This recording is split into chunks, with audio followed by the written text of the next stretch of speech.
Le bonheur. On cherche tous le bonheur. On espère être heureux dans la vie d'ici-bas et dans l'au-delà. On espère avoir une vie heureuse et un mariage heureux. Mais une fois le mariage conclu, comment avoir un mariage heureux? Et comment préserver son mariage? Le mariage peut être rompu par un divorce, mais pas seulement. On vous explique.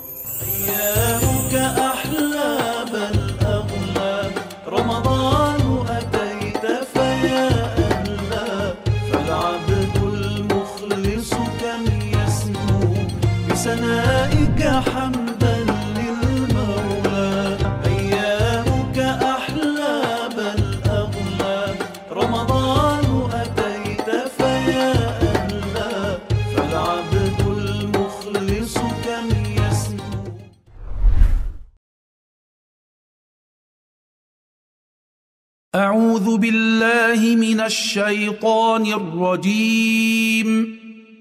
بسم الله الرحمن الرحيم. وإذ أخذنا ميثاقكم ورفعنا فوقكم الطور خذوا ما آتيناكم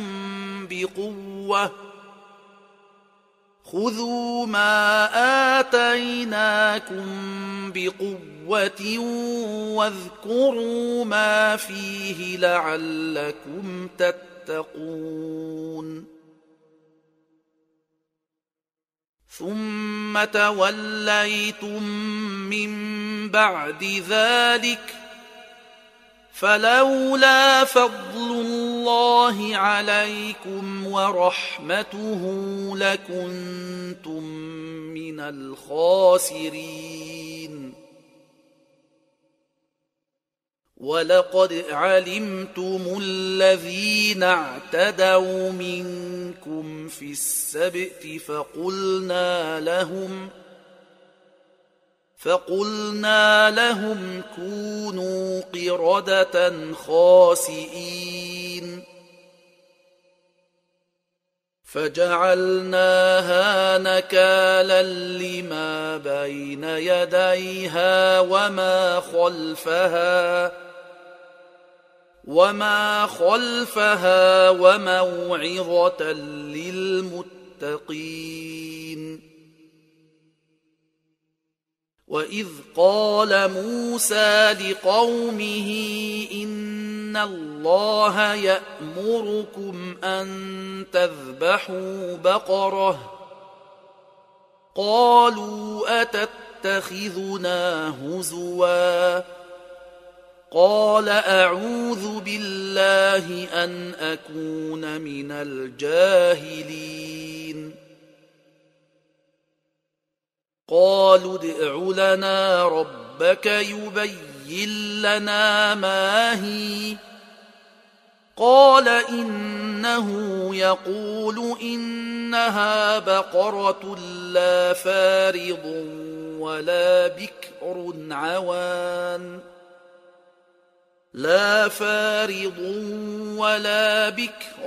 عوان بين ذلك فافعلوا ما تؤمرون.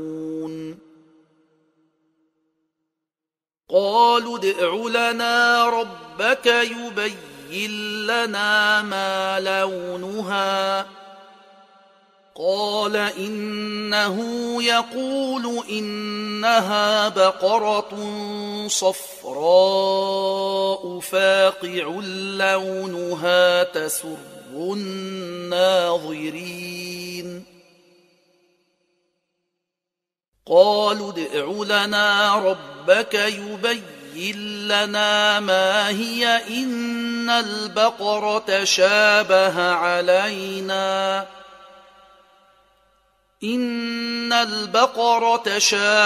علينا وإنا إن شاء الله لمهتدون.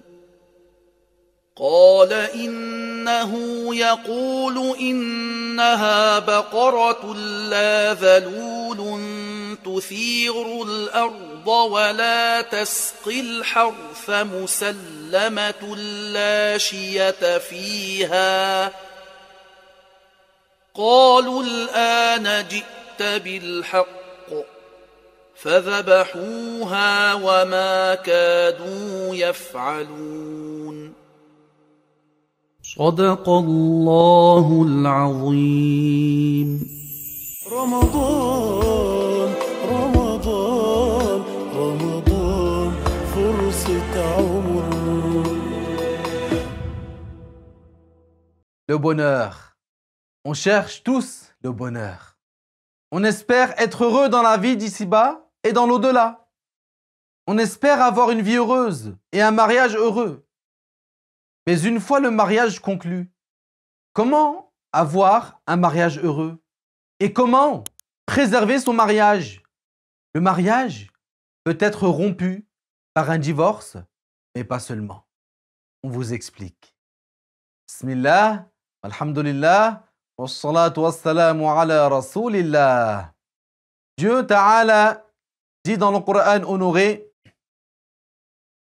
وَمِنْ آيَاتِهِ أَنْ خَلَقَ لَكُم مِّنْ أَنفُسِكُمْ أَزْوَاجًا لِتَسْكُنُوا إِلَيْهَا وَجَعَلَ بَيْنَكُم مَّوَدَّةً وَرَحْمَةً إِنَّ فِي ذَلِكَ لَآيَاتٍ لِقَوْمٍ يَتَفَكَّرُونَ.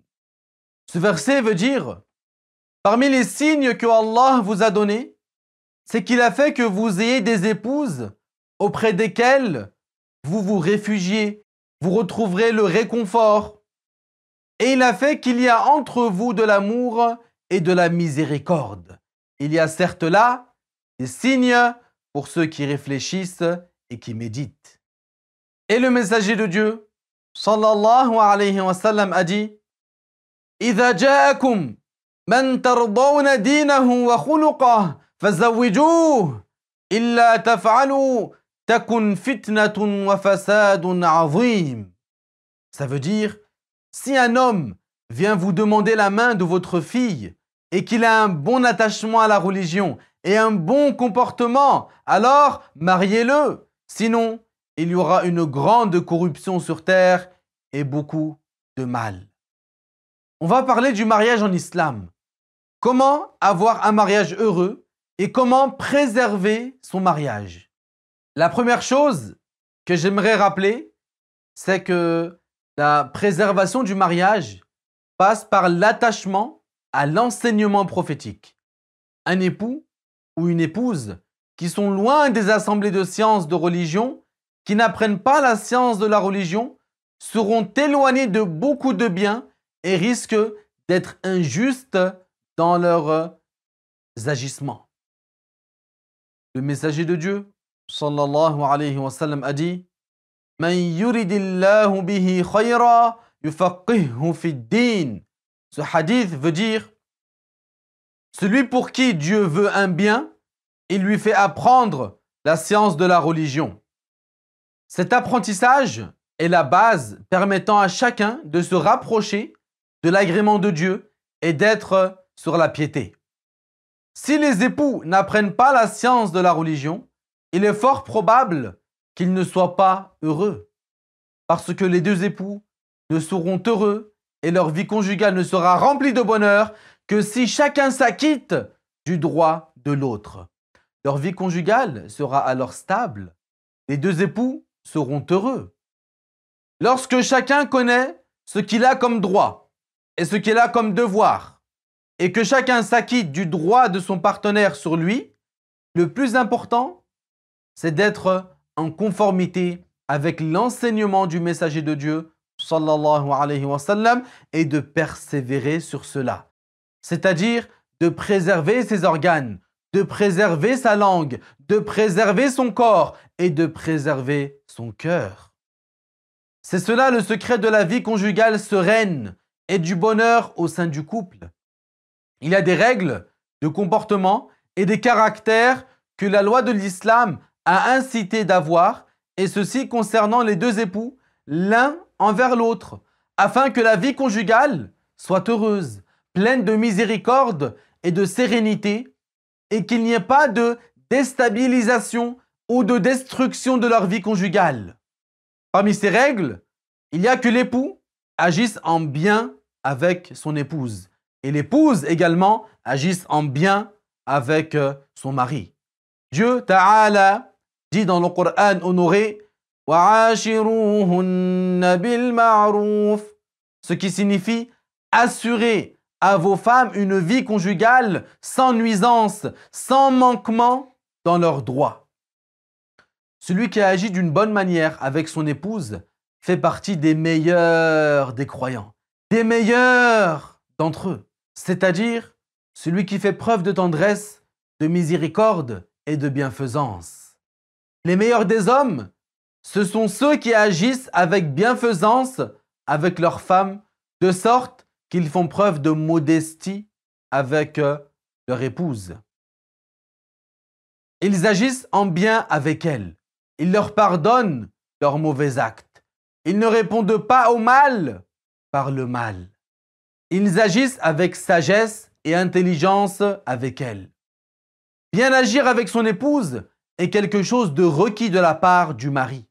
Il est requis qu'il agisse bien avec elle, et elle aussi, il convient qu'elle agisse bien avec lui. Il convient que le mari ne fasse pas preuve d'orgueil avec son épouse. Il ne va pas faire preuve de tyrannie, mais il agit avec elle, avec miséricorde. C'est pour cela que le messager de Dieu, sallallahu alayhi wa sallam, a incité sa communauté à ne pas tarder à marier sa fille si quelqu'un venait à demander sa main et que cette personne était quelqu'un d'attaché à la religion et avait un bon comportement. C'est-à-dire qu'on ne regarde pas s'il est pauvre. On ne regarde pas si la dot est faible. Mais qu'on prenne plutôt en considération son attachement à la religion agréée par Allah et à son excellent comportement. C'est ce qui convient de prendre en considération chez le musulman pour lui donner en mariage sa fille. S'il a vu que cet homme avait un bon comportement et qu'il était attaché à la religion, qu'il ne tarde pas, qu'il s'empresse de lui marier sa fille, qu'il lui facilite, qu'il ne lui rende pas la tâche difficile. L'islam demande au mari d'agir avec bienfaisance avec son épouse. Il est parvenu dans le hadith إِذَا أَحَبَّهَا أَكْرَمَهَا وَإِذَا كَرِهَهَا لَمْ يُهِنْهَا, ce qui signifie lorsqu'il aime son épouse, il l'honore, et s'il la déteste, il ne l'humilie pas. Et notre modèle, le prophète Muhammad alayhi salatu wassalam, a manifesté son amour pour ses épouses. Il a même recommandé à ses compagnons cela. Il est parvenu dans le hadith que le messager de Dieu sallallahu alayhi wa sallam a dit إِذَا أَحَبَّ أَحَدُكُمْ أَخَاهُ فَلْيُعْلِمْهُ, ce qui signifie lorsque l'un d'entre vous aime son frère, qu'il le lui dise, c'est-à-dire qu'il lui dise je t'aime pour l'amour de Dieu Azza wa Jal, ou je vous aime pour l'agrément de Allah. Que dire alors pour l'épouse qui est son associée dans ses joies, dans ses chagrins, et celle qui est son partenaire dans la vie? Un compagnon a dit un jour « Je suis parti voir le messager de Dieu, sallallahu alayhi wa sallam, et je lui ai dit « Quelle personne aimes-tu le plus ?» Il a répondu « Aïcha. » Aïcha. Voici la réponse du messager de Allah, sallallahu alayhi wa sallam. L'amour du prophète pour elle était manifeste. Comment ne serait-il pas ainsi alors que les compagnons la surnommaient Habibata Rasulillah, c'est-à-dire la bien-aimée du messager de Allah, sallallahu alayhi wa sallam. Elle est la bien-aimée, elle est chère au cœur du messager de Allah, alayhi salatu wassalam. On a parlé de ce qui est demandé de l'homme envers sa femme. Et n'oubliez pas que la bonne conduite de l'épouse envers son mari est une source et une cause de renforcement du lien conjugal. Parmi les droits du mari sur son épouse, c'est que l'épouse ne renie pas le mérite de son mari et sa bienfaisance. La femme qui est raisonnable doit absolument éviter de renier le mérite de son mari, son bienfait, ses actes de bien. Et ce caractère est important pour la stabilité de la vie conjugale. Très peu de femmes mariées prennent en compte cela de nos jours, malheureusement.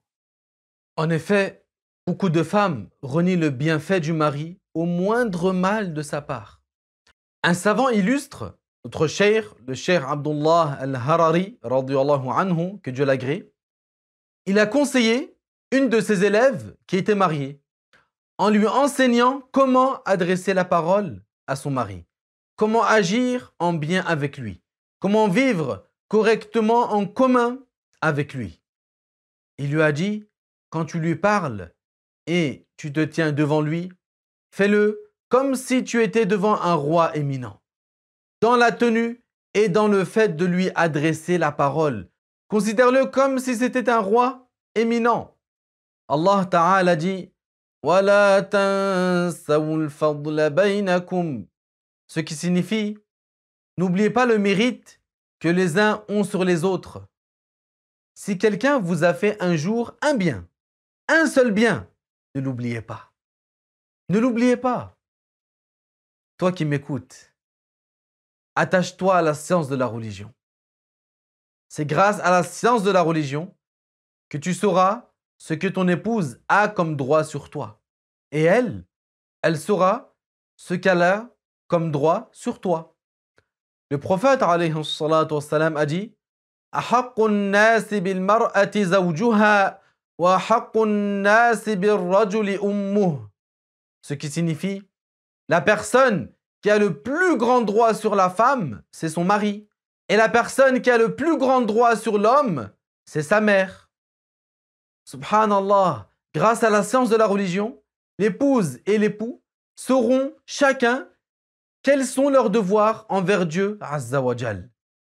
Avant de terminer sur la vie de couple sereine, j'aimerais aborder un sujet très important. Certaines personnes, quand elles se mettent en colère, par exemple en cas de dispute, il leur arrive de prononcer des paroles qui font sortir de l'islam. Cette personne était musulmane, puis elle ne l'est plus. Pourquoi? Eh bien parce qu'elle a prononcé une parole qui fait sortir de l'islam, comme le fait d'insulter le Créateur ou insulter un prophète. Sachez que si cette personne était mariée, non seulement la personne n'est plus musulmane, mais elle n'a plus le droit d'avoir une vie conjugale tant qu'elle n'est pas revenue à l'islam. Il se peut même, selon la situation, qu'il y ait besoin de renouveler le contrat de mariage. Pour plus de détails sur ce sujet, adressez-vous au centre de la PBIF pour apprendre plus de détails sur ce sujet. Mais à ce stade, j'aimerais rappeler que les savants ont classé ce qui fait sortir de l'islam en 3 sortes. Des croyances, des actes et des paroles. Des croyances comme le fait de croire que Dieu serait un corps assis sur le trône ou que Dieu aurait des organes. Des actes comme le fait de jeter le livre honoré du Coran à la poubelle. Des paroles comme insulter Dieu ou un des prophètes de Dieu, comme je l'ai dit précédemment. Que Dieu nous préserve de tout cela. Donc, il faut absolument que chaque musulman et musulmane apprenne quelles sont les paroles, les actes et les croyances qui font sortir de l'islam pour être sûr de s'en préserver et de ne pas mettre en danger son mariage. Nous demandons à Allah Ta'ala la piété, la chasteté et la richesse de l'âme. Et nous demandons à Allah qu'il fasse que nous soyons nombre de ceux qui ont les comportements de son prophète alayhi salatu wassalam. Et notre dernière invocation est Alhamdulillahi Rabbil Alamin. Wa sallallahu wa sallama ala Muhammadin Rasulillah. رمضان رمضان رمضان فرصة عمر. الحمد لله رب العالمين وصلى الله وسلم على سيدنا محمد وعلى آله وأصحابه الطيبين الطاهرين. اللهم علمنا ما ينفعنا وانفعنا بما علمتنا وزدنا علما. اللهم إنا نسألك التقى والعفاف والغنى. اللهم إنا نعوذ بك من الهم والحزن ونعوذ بك من العجز والكسل ونعوذ بك من الجبن والبخل ونعوذ بك من غلبة الدين وقهر الرجال. اللهم تقبل صيامنا وركوعنا وسجودنا يا رب العالمين. اللهم إنك عفو تحب العفو فاعف عنا. اللهم إنك عفو كريم تحب العفو فاعف عنا. لا إله إلا الله. نستغفر الله. نسألك الجنة إلهي ونعوذ بك من النار. اللهم اغفر للمؤمنين والمؤمنات الأحياء منهم والأموات. وصل اللهم على سيدنا محمد وعلى آله وصحبه وسلم والحمد لله رب العالمين.